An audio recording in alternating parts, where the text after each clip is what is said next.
यहां से लेके दिल्ली तक छटपट छटपट कर रहा है।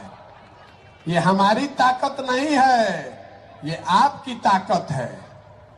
हमको धंधेबाज कह रहा है तो हम भैया धंधेबाज हैं, जनता का ठेका ले लिए हैं।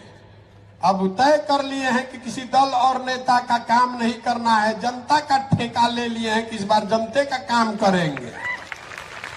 और आप मेरा ट्रैक रिकॉर्ड जानते हैं, जिसका काम ले लिए वो हारा नहीं है।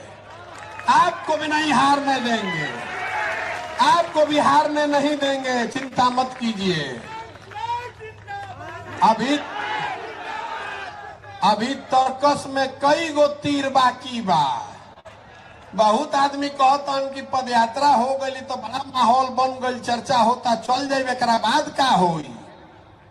एकरा बाद एकरा से बड़ा बुलेट दागो।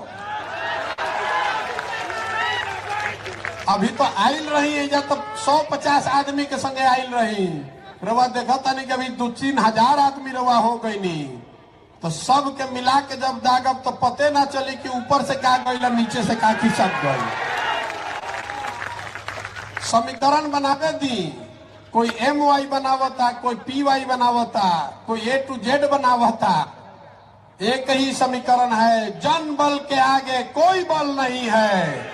आपके हाथ में वो अधिकार है, आपको जगा कर एक बार खड़ा कर दिए, कौनो समीकरण ना टिकी, न दाहिने से न बाएं से। भरोसा रखिए, जीत आपकी सुनिश्चित है, मेरी नहीं, आपकी जीत सुनिश्चित है। जरूरत इस बात की है कि वो जीत सही लोगों के साथ हो।